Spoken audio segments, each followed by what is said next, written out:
Have you wondered how the Amish even settled in America? We hear that a lot of them started in Germany or they came from Switzerland. How did they end up here in America? Why did they come here? When did they start living here? And where do most of them live here in America? So, along with that, I'll give you some facts about the Amish that maybe you don't know. And let's get started. To understand the Amish community, we have to go all the way back to 1521 when the great schism of the Catholic Church was created by Martin Luther.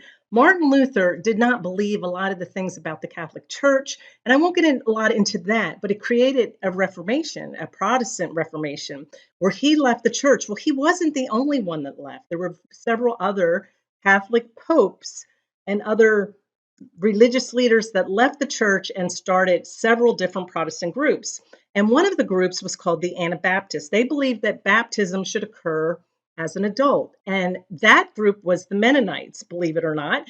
I had always thought that the Mennonites started after the Amish, since they don't seem to be as traditional, but it's not true. The Mennonites actually started first, and they started, and I have all this in detail. I'll show you a video above, but it's important for you to know all this as we go and talk about how the Amish even got here in the United States of America. It wasn't until about 1693, when one of the leaders named Jacob Ammon disagreed with a lot of the practices of the brethren of the Mennonite community. So he basically separated himself from that group, and a lot of his followers went with him.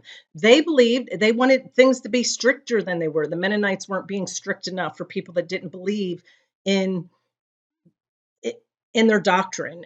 People they actually believed more in shunning with the Amish, where the Mennonites did not. So that was the big separation from the Mennonite community. So where did all of these Amish people live? Where did they live in Europe, and what caused them to come to America? This particular group, the first group that left the Mennonite group, following Jacob Ammon, were actually from Zurich, Switzerland. There were other groups that came about in other parts of Europe. So if they started in Switzerland, how did they spread out among Europe and then finally end up in America? The early Anabaptist history is really bloody. The Anabaptists were seen as undermining the power of the state church. Back then, the church was part of the government and they controlled a lot of things. For their threatening beliefs, they were persecuted. They were captured, they were tortured, and in some cases, they were killed. And they were forced to worship in secret. Over time, they found refuge in various locations throughout Europe, including other parts of Switzerland, France, Germany, Holland, and even as far east as Poland and Russia. In Europe, they developed lots of methods of farming to make the best of the poor quality of land they were forced to inhabit. And in the process, they developed a very strong agricultural reputation, which they still have with them to this day. We know from our history books that many groups of people came from Europe. One of the reasons was for religious freedom, and that was the reason our Amish neighbors came here for the same reason. They first began arriving in America in the early to mid 1700s. I pretty much got maybe 1730. They were attracted by the promise of religious freedom in Penn's land, which is today Pennsylvania. The Amish had been largely landless tenants farmers in Europe, so the chance to own their own land was attractive. Early Amish settled in southeastern Pennsylvania.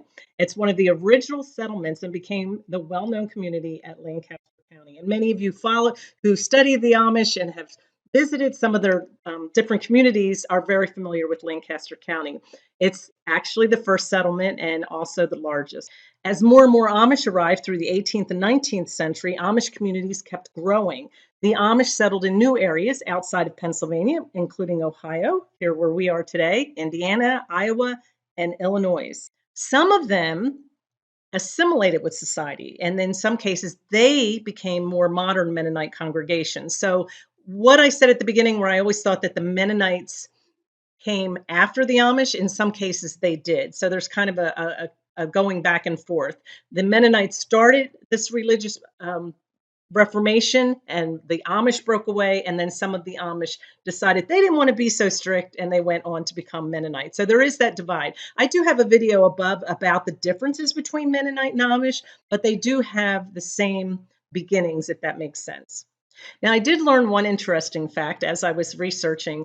The last Amish settlement in Europe was in 1937. So there are no more Amish there. A lot of them became Mennonite or Huites, and they are not officially, quote, called Amish. I'm sure they have a lot of the characteristics, though, just like the Mennonites and Amish share a lot of the same characteristics. But officially, from what I'm reading, they disappeared in about 1937 in Europe. Now, here's a question I'd like to answer. It's an interesting fact. Why do the Amish still speak a different language and not just English? They actually speak Pennsylvania Dutch, but I just told you they didn't really come from Holland, they came from Switzerland. Well, it's interesting. What's interesting is they're originally from Switzerland. Some of them migrated, as I told you, for refuge into the Germany and Holland and other areas. But when they came to America, they developed their own language called Pennsylvania Dutch. And so that was something that they put together themselves when they came to America. Now, my experience in my community is many of the children are not taught English until they go to school. So if you're near Amish, a family, and you might hear them communicating, they're using Pennsylvania Dutch to speak with their children. They usually speak in Pennsylvania Dutch when they're speaking with each other, but the adults know English. There was another wave of Amish people that came to the United States in the early 1800s, and after that, most of our Amish neighbors are people that have been born here and have grown here. 75% of the Amish community live in Ohio, Pennsylvania, and Indiana. So it's heavily congested here. However, they're now found in over 22 states across the United States and up into Canada. What is interesting is there are so many Amish communities. They always stay small. They usually only grow to 25 to 35 families, and then they split. They just decide to split into two communities, and then they have a new bishop to cover that community. What's interesting is they don't really have a main local organization or a place to go or a headquarters is or anything like that, like we would be familiar with. They just keep splitting and they keep staying small and to themselves in their own community. I encourage you to take the time to visit an Amish community. It's just heartwarming. They're very simple. They have a very modest lifestyle, and they just don't depend on the government. They don't depend on the grid, and they take care of each other. So it's really a neat style of living, even though it seems eccentric to many of us. But it really is, in my opinion, heartwarming and slow paced, and definitely something that I encourage you to check out in one of the communities.